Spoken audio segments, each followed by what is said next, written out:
The candle had burned down to a thumb's width, and by its small failing light, Eliza Prentice watched a dying woman's hand move across a page it should never have been able to reach. It was the 3rd week of November, in the last cold hours before dawn, and the great bedchamber of Harrogate House held nothing but the smell of tallow, camphor, and the slow river of a fire nearly out. The old woman on the bed had not lifted that hand in 9 days. Eliza had bathed it, chafed it, folded it beneath the counterpane each night, as one folds a letter that will not be sent. Yet here it was, curled around a pen, and there was a man bent over it, guiding the fingers, whispering the shape of a name into the ruined ear as though he were teaching a child to pray. Eliza stood very still in the doorway. She had come with the warmed broth and the fresh linen, and she did not set either down, because to move was to be seen, and to be seen just then felt like the most dangerous thing in the world. The man was Mr. Faya Crail, the family solicitor, a tidy person of middle years with soft hands and a voice pitched always for a smaller room than the one he stood in. He did not hear her, too intent on the letters emerging under the trembling nib, each one hauled out of the dying hand like a stone from a field. Eliza saw the top of the page. She saw enough. A date that was tomorrow's, and a signature being born, that its owner could not have known she was writing. To the household, she was only the nurse.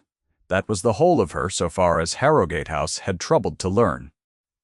Hired in September when the mistress took her final turn, a plain young woman of 26 in a gray stuff gown useful for basins and bandages and the emptying of things no one else would touch.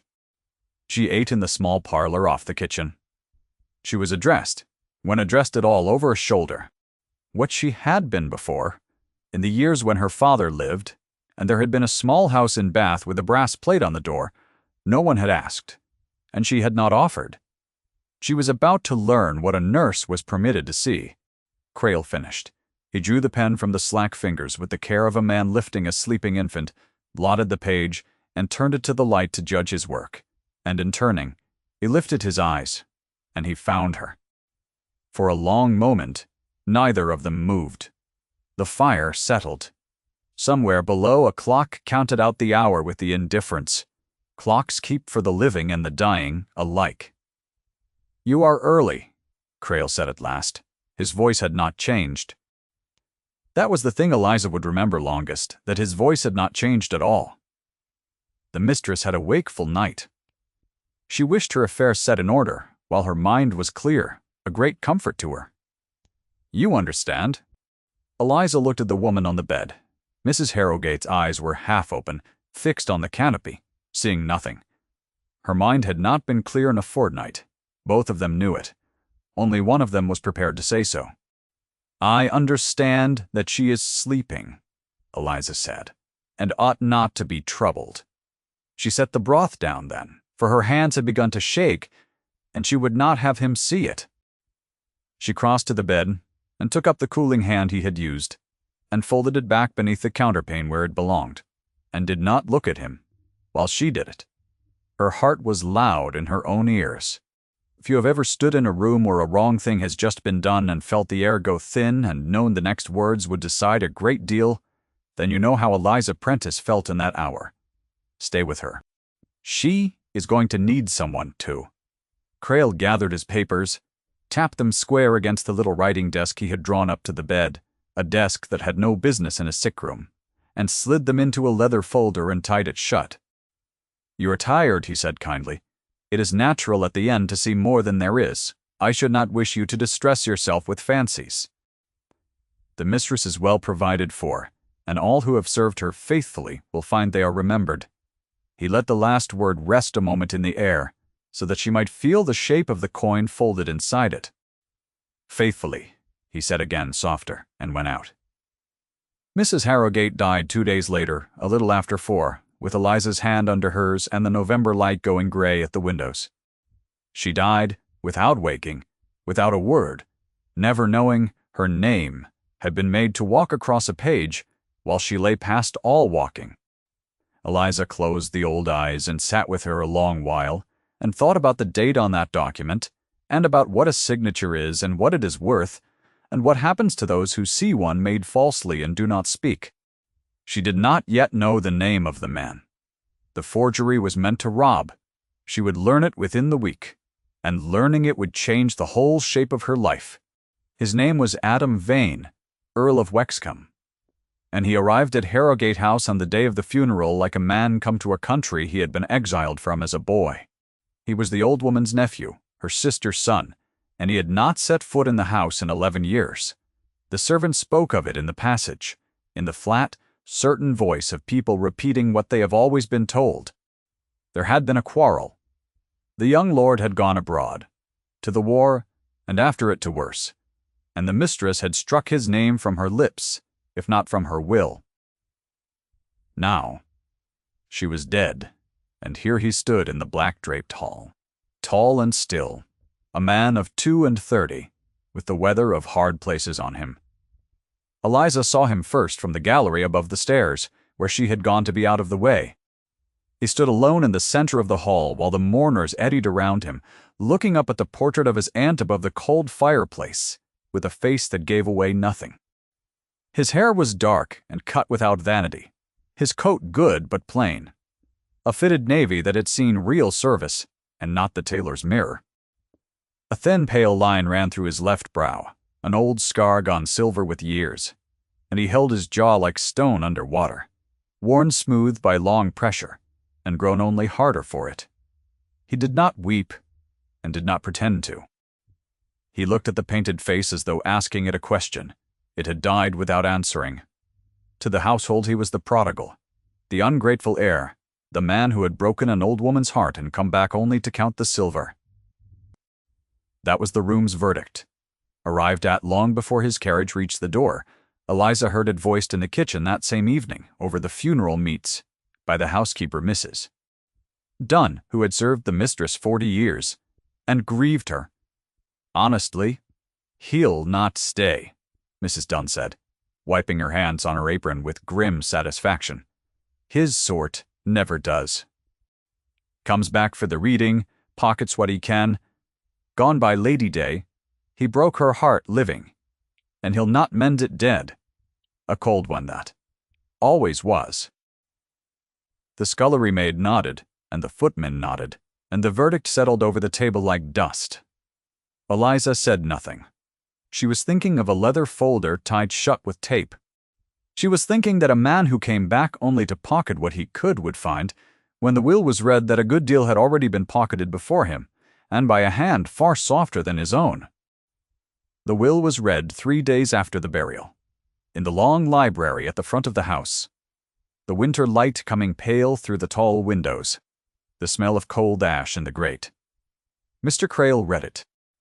Eliza had not been asked to attend, being only the nurse, but she was sent for at the end to answer a question about the mistress's final days, and so she stood by the door while the last of it was got through, watching the solicitor's soft hands turn the pages, watching the Earl sit very still in a hard chair, and receive the news that his aunt had left the whole of her unentailed fortune. The house, the land, the funds, all of it.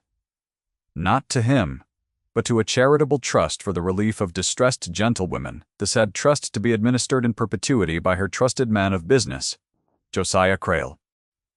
At his sole discretion. There was a silence in the library then that Eliza felt in her teeth. There is a codicil, Crail said smoothly, executed by the late Mrs. Mobley.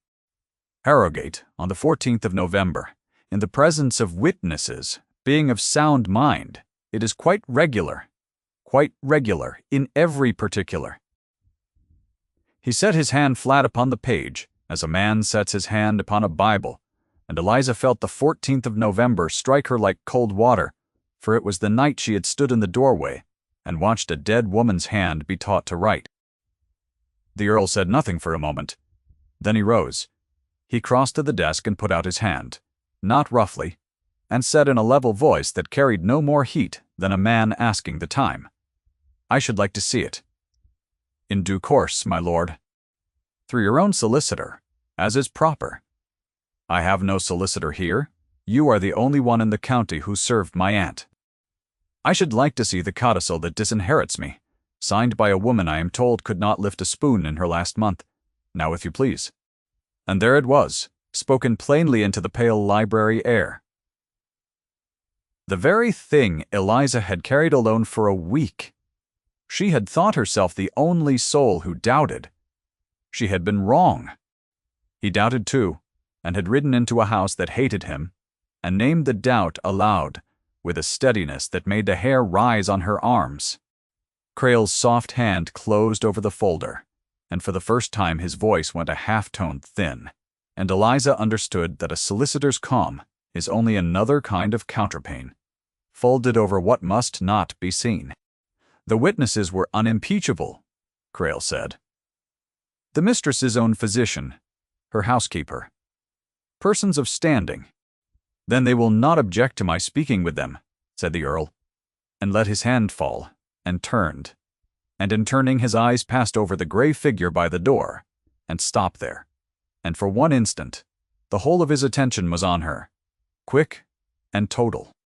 The look of a man who has spent years learning to read a room for the one thing in it that is not as it appears. Eliza dropped her gaze to the floor. Yet she felt the look go through her like a draught through a shut-house, and she knew he had marked her, though she could not have said for what. That night she could not sleep. Her room was a narrow, cold cell under the eaves, a servant's room with a bed too short and a window that let the wind in, and she lay in it and turned the thing over and over. She was a nurse. She had nothing. Her father, a physician who had spent his living on patients who could not pay, had left her a name and a box of instruments, and a reputation for gentleness, and no money at all.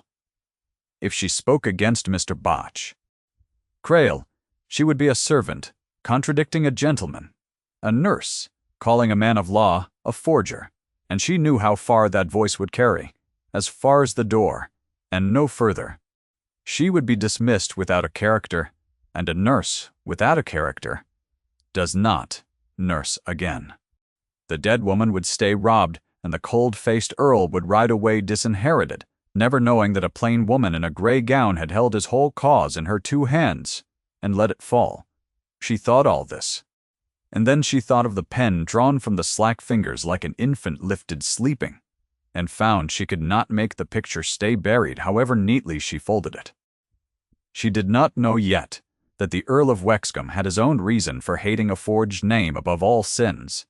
That was his wound, buried deep, and it would be a fortnight before she came near enough to see the edge of it. The Earl did not leave by Lady Day, nor by any day. He took 2 rooms at the village inn, the Wexcombe arms swinging incongruous above his own head, and came each morning to go through his aunt's affairs, and the household watched him, with the settled dislike of people who have decided a man and resent being asked to look again. He was cold, they said. He gave no soft words, asked hard questions, in a quiet voice, wrote the answers in a small book, and thanked no one warmly. Dunn served him his aunt's own claret, with a face like a closed gate, and told the kitchen he was worse than they had feared. Eliza saw something else. She saw a man who rose before the servants and walked the frozen grounds alone. She saw him stop one grey afternoon at the little stone church where his aunt lay new in the ground, and stand at the grave, with his hat in his hand and the wind pulling at his coat, saying nothing, only standing. As a man stands who does not know how to be forgiven by someone past all forgiving. She had gone to lay a few late chrysanthemums, the last the garden had, for she had grown fond of the old woman in her tending. She saw the Earl there, and hung back among the yews, meaning to slip away. He had heard her step, though, and turned, and there was no cold in his face just then, only something raw and unguarded that he shut away the instant he saw he was observed. "You are the nurse," he said. "Yes, my lord." "You were with her at the end." "I was." He was quiet a moment. The chrysanthemums were bright and absurd in her hand against all that grey. Was she in pain? It was not the question the room expected of him, not a question about money or the will or the codicil, but the question of a man who had lain awake with it. Eliza felt something in her chest give way a small degree. "No," she said. Not at the end. She was quiet. She slept a great deal, and then she slept altogether. I do not think she suffered. He looked at her as though she had handed him something he had ridden a long way to receive. "Thank you," he said, plain and level. But she heard what was under them, the way you hear the current under still water. Then he seemed to recall himself, and the gate came down again, and he inclined his head and left her among the yews.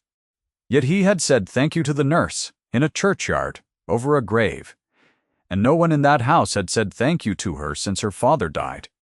She laid her chrysanthemums and walked home in the dusk, with her thoughts in disorder. And somewhere on that cold road, she made a decision she did not yet dare to name. The chance came a week later, through a child. For there was a child in the house, and Eliza had not understood until then whose he was. His name was Thomas, a solemn boy of about 7, the son of the Earl's dead sister, orphaned young and left in the aunt's grudging keeping, a quiet child who haunted the nursery and the back stairs, and had learned to be no trouble at all, which is the saddest thing a child can learn. Mrs. Harrogate had housed him and forgotten him. The servants fed him and forgot him. Now his uncle had come. This cold man the whole house condemned, and Eliza saw the two of them one afternoon in the winter garden, and what she saw undid the household's verdict at a stroke. The Earl was down on one knee in the frost-bitten gravel, in his good coat, mending the string of the boy's kite with his own hands, and the boy was talking. A damned river of a child, let loose all at once, and the Earl was listening. Not pretending to listen. Listening, his whole grave attention bent on a 7-year-old's account of a sparrow, nodding, asking a question about it, and the boy was laughing.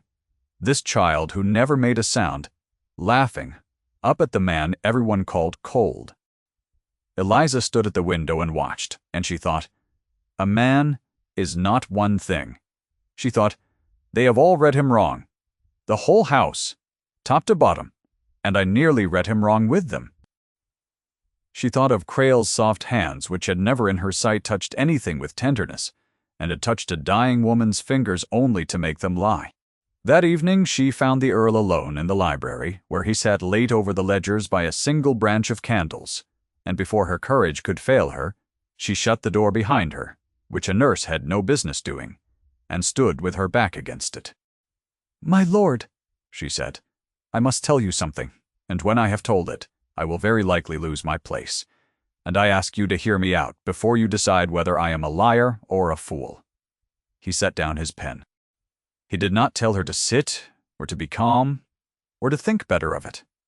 He simply gave her the whole of that grave attention, the same he had given the boy and the sparrow, and he said, "Tell me."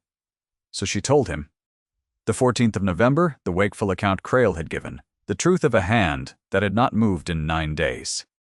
The pen drawn from the slack fingers, the date that had been tomorrow's, the name hauled, letter by letter, out of a mind already gone dark.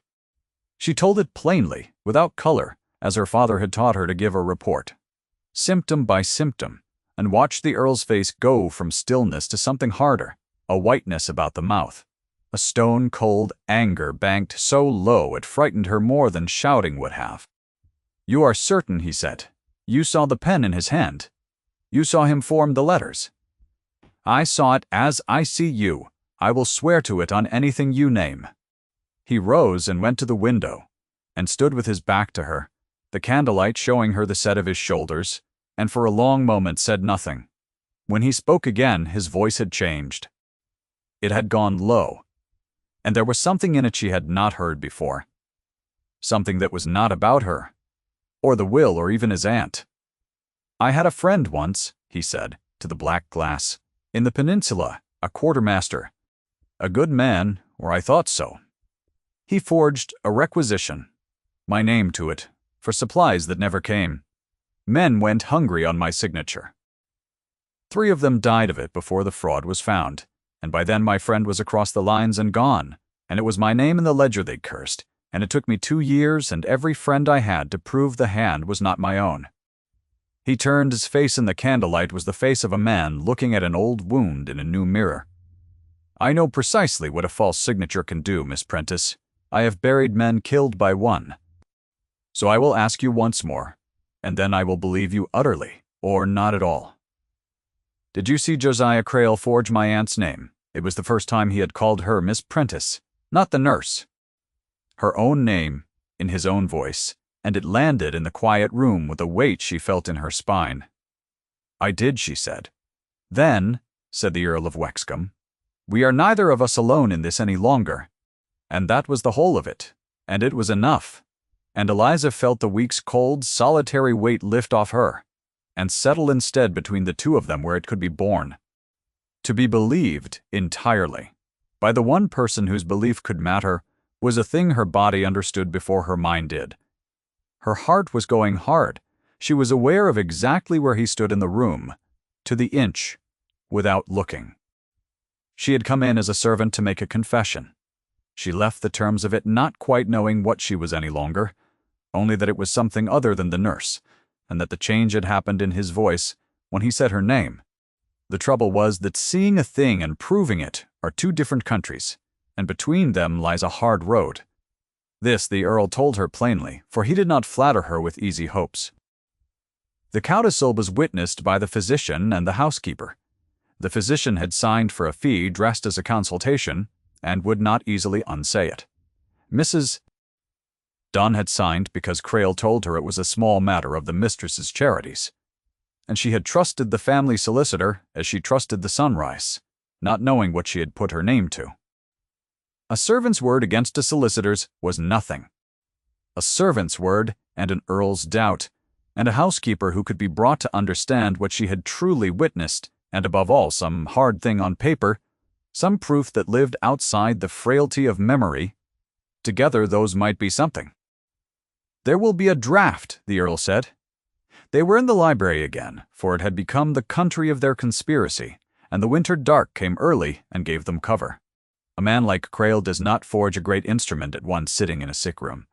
He will have practiced the hand, and drawn a false will to replace the true, and somewhere the true one may still exist if he has not burned it, and he will have kept his practice sheets because such men cannot bear to destroy their own cleverness, and because he will have told himself he would burn them later, when it was safe. He said this with a bitter certainty that told her he had spent 2 years of his own life inside the mind of a forger, learning its furniture. We must find where he keeps his papers when he is here. He has been given the small study off the muniment room for his work. He locks it. Locks, though, are only another sort of counterpane, Miss Prentice, and things folded away can be unfolded. She smiled at that. The first time she had smiled in his presence, because he had given her own thought back to her in her own words, and she saw that he had kept them, that he had listened to her the way he listened to the boy and the sparrow. Something passed between them, in the candlelight that had nothing to do with wills or forgeries. It was there, and then it was carefully not there, folded away by both of them, because there was work to do, and neither of them dared yet to look straight at the other thing. Here is a small confession offered once, and then set aside. Of all the stories of the wronged and the waiting, the moment worth lingering on is not the triumph but this one, the moment two people who have been alone discover they need not be. If you have felt that discovery even once, you will know why I linger. Now let us go on, for the solicitor is not sleeping, and the danger is nearer than either thinks, for Crale was watching too. He was soft-handed and soft-voiced, but he had not risen from an attorney's clerk to the master of an old woman's whole estate by being a fool. He saw the Earl stay when he ought to have gone. He saw the nurse fetched to the library of an evening and not sent away.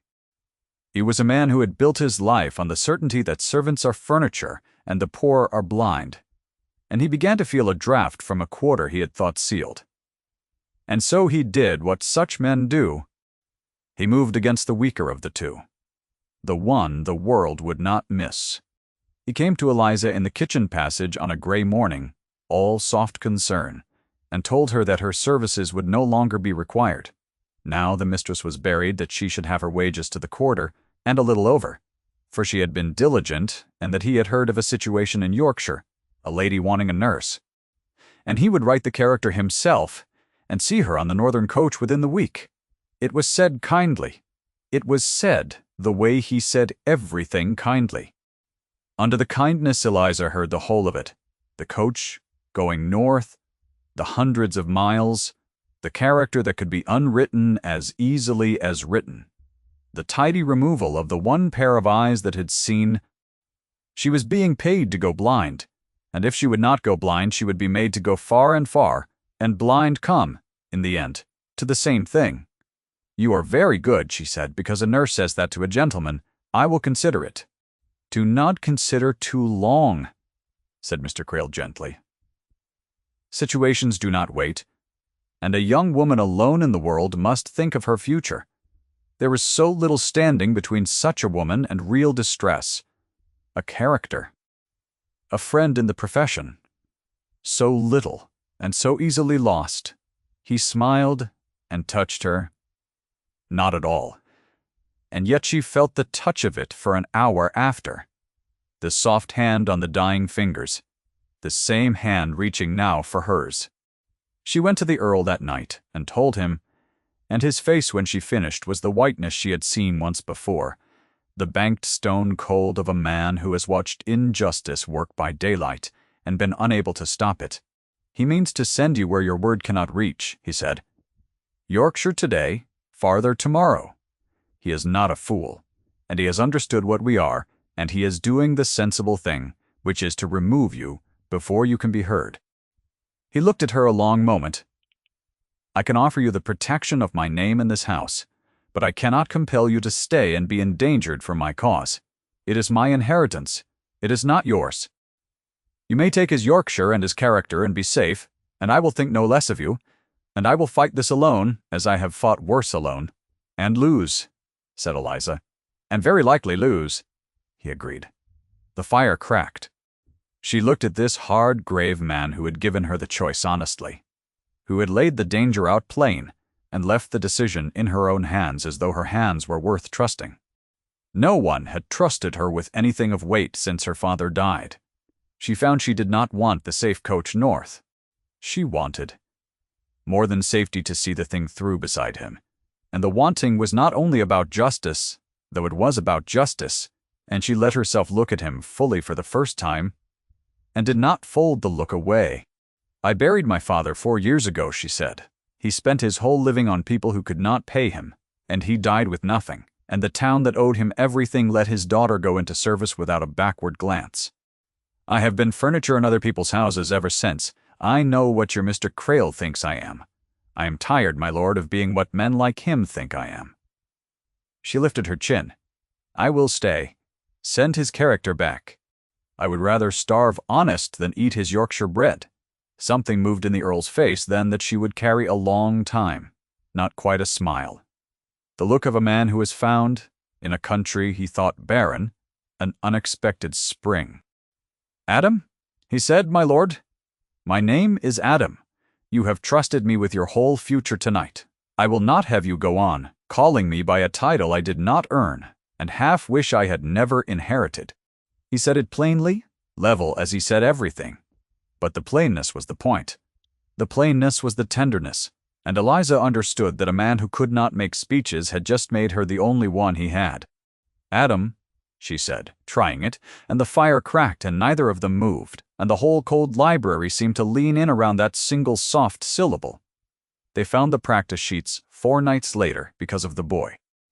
Thomas, who went everywhere unregarded, who had learned to be no trouble, had seen the solicitor burning papers in the muniment room grate one afternoon and thought nothing of it until his uncle, gently, over the mending of the kite, asked him what the house did with its old papers, and the boy said, "The fat man burned them, but not all.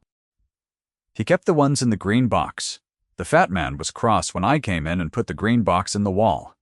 In the wall.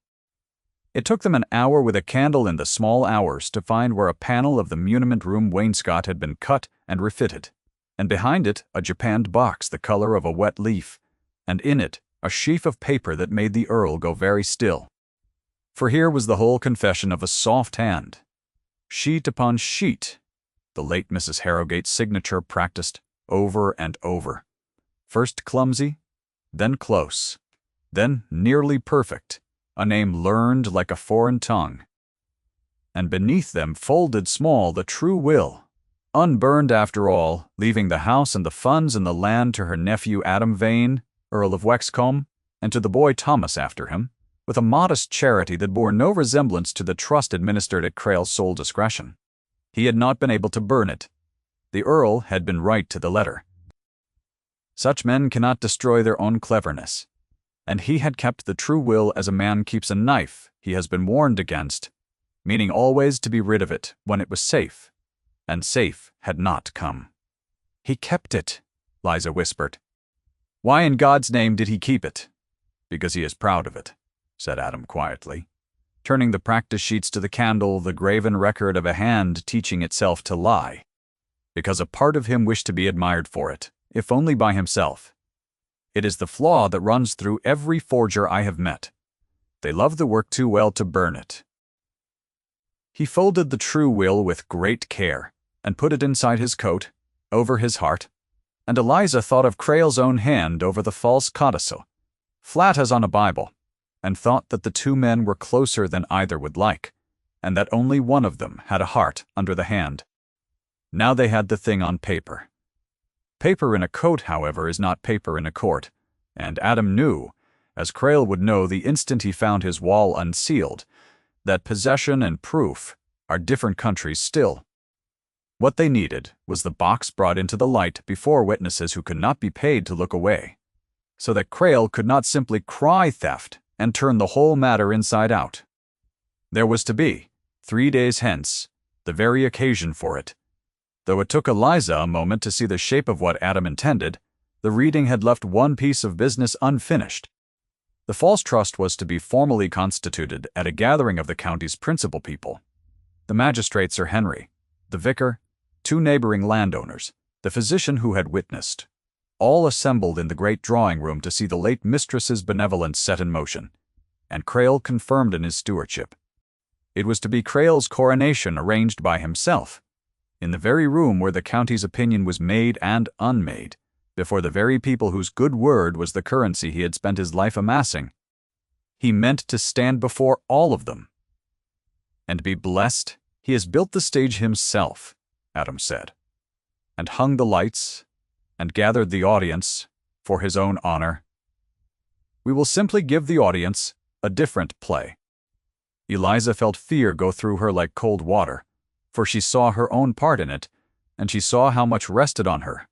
A nurse, standing up in a drawing-room full of gentlemen to call a solicitor a forger to his face. "They will not believe me," she said. "I am nobody. He will say I am a dismissed servant with a grievance, that I invented it for spite, that you put me up to it for your inheritance, and every soul in that room will find it the easier thing to believe." "They will believe the box," said Adam. "They will believe his own hand, teaching itself her name. They will believe the true will in his own strongbox, that he swore did not exist. You do not have to make them believe you, Eliza. You have only to be the one who saw and to say what you saw, plainly, once, and let the paper do the rest. I will stand beside you. Whatever cost falls, it falls on my name, not yours. You have my word, and I have found this month that my word is worth rather more than I had thought." He said her given name as though it were the most natural thing in the world, Eliza. No miss, no prentice, and she understood that at some point in these cold conspiratorial evenings, the manner of his addressing her had crossed a line that could not be uncrossed, and that neither of them wished to uncross it. The morning of the gathering came clear and hard, the first real snow of the winter lying thin and bright on the park. The great drawing-room was opened and lit, a fire built high, the good chairs set in rows, and the county came in its winter blacks and grays to witness a benefaction.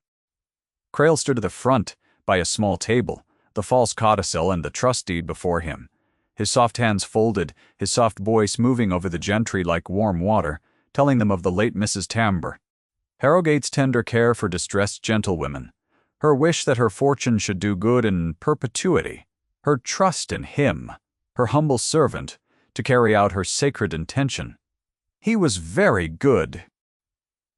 Eliza, at the back in her gray gown where a nurse stood, could see why the county loved him, why a dying woman had let him near her papers. He wore his honesty like a well-cut coat. The Earl of Wexcombe sat in the front row, still and dark, and let the solicitor talk himself nearly to the end, and when Crail, glowing, turned to Sir Henry the magistrate to ask that the trust be witnessed and confirmed, Adam rose.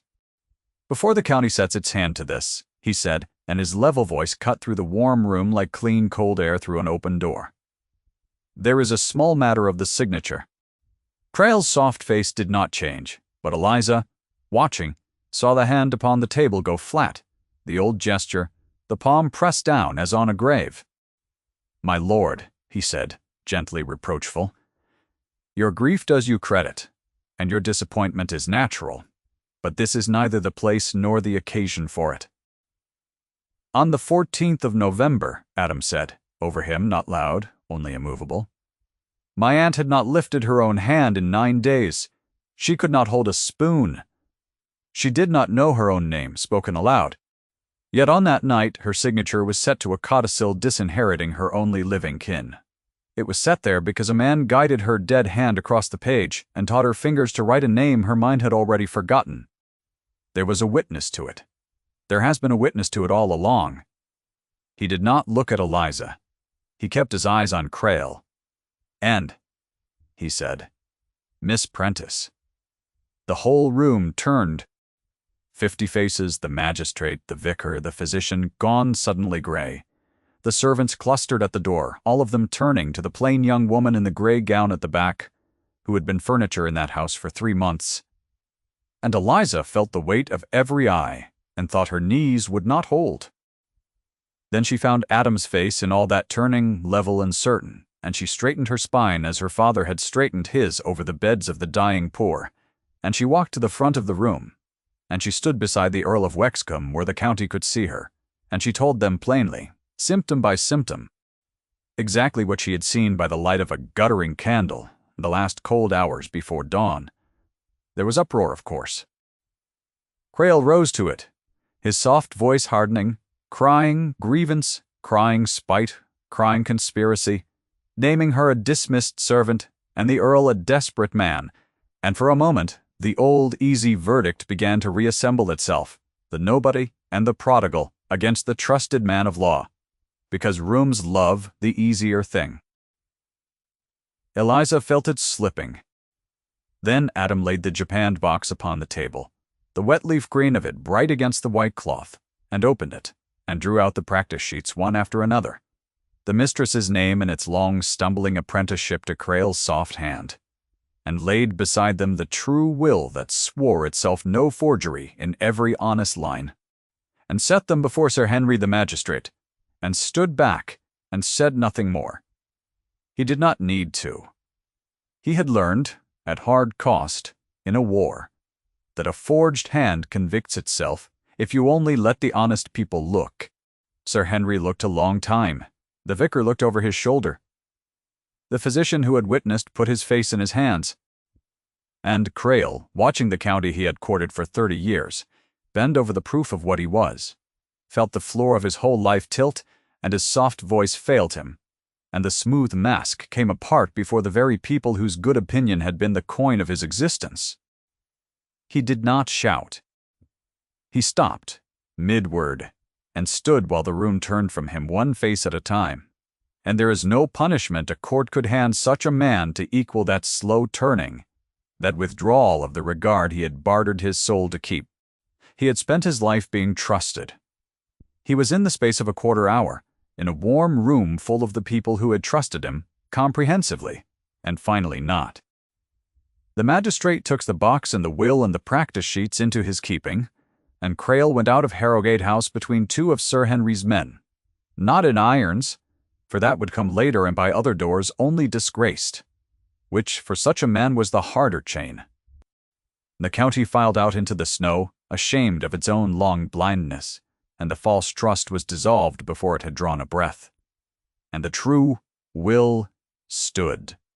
Liza found herself, When the room had emptied, standing alone by the high fire with the Earl of Wexcombe, in the great drawing-room where a month before she had been nothing at all. "It is your house now," she said. "Yours and Thomas's."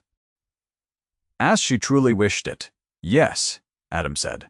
He was looking at her, not at the room, "and I find the house matters to me a good deal less than I expected, and something else a good deal more." He was quiet a moment. This man who could not make speeches, gathering the plain words he had. You could have taken his coach north and been safe. You stayed to be endangered for a cause that was never yours, and you stood up in front of the whole county, which is a braver thing than any I did in the war, for I always had my rank to stand on, and you had nothing to stand on but the truth. I have been trying these several days to find a way to ask you to stay. That does not sound like a master keeping a useful servant, and I cannot find it, because it is not that, and I am no good at saying what it is. "Then say it badly," said Eliza softly. "I have had a great deal of polished speech this month. I find I prefer the true." He almost smiled. "Almost." "Stay," he said. "Not as the nurse. As my wife, if you will have a hard, cold man the whole county spent a month condemning, who has one small nephew in a great draughty house and a name that has only just this morning stopped being a thing to be ashamed of. I have no pretty way to say I have come to need you near. Yet I have come to need you near." Eliza looked at him, and her mouth meant to say something sensible about stations and the world's opinion, and her hand betrayed her instead, as hands do in this house of ours, reaching out to lay itself against the front of his coat, over the place where the true will had ridden home against his heart. And she felt the hard, quick knock of that heart under her palm, and neither of them said anything for a moment that held everything in it. "I will have you," she said, "cold and hard and no good at speeches. I will have you, Adam." And he took the hand that lay against his coat, in both of his the soft ruin of a nurse's hand, chapped and honest, and he bent his dark head over it, and did not kiss it grandly, only held it a moment against his mouth, as a man holds the one warm thing in a long winter. And that was the whole of it, and it was enough. They were married in the little stone church, in the new year, quietly, with the snow deep in the churchyard where the old woman lay, and Thomas stood up beside his uncle, in a coat cut down to his small size, grave and proud, and Mrs. Dunn, the housekeeper, wept into her apron, and told anyone who would hear that she had known all along the young lord was a good one, which was not true, and which nobody had the heart to correct. Eliza Vane, Countess of Wexcombe, kept her father's box of instruments on the mantel of the morning-room, where the winter light came in pale of an afternoon, and she went on tending the sick of the parish who could not pay as her father had, only now with a great house behind her and a name that opened doors instead of closing them. And on the evening I am thinking of, the first real snow of her first winter as mistress of that house, she stood at the tall window of the room where an old woman had died and watched the flakes come down blue in the dusk over the park, and behind her the fire cracked, and a small boy read aloud haltingly to his uncle by its light. And the man listened with his whole grave attention, as he listened to all the things that mattered. And now and then he lifted his eyes from the boy to the woman at the window, and she felt the look go through her, warm now where once it had been only a draught in a shut-house. On the mantel beside her father's instruments lay a silver-cased watch that had been the old woman's wound and going. Its small, honest tick, the only clock in that house that had ever kept true time for her. Eliza had taken it from the sick-room the day her mistress died, meaning to return it to whoever the will named, and the will had named her home. She wound it each night. Now she would wind it. A long time yet.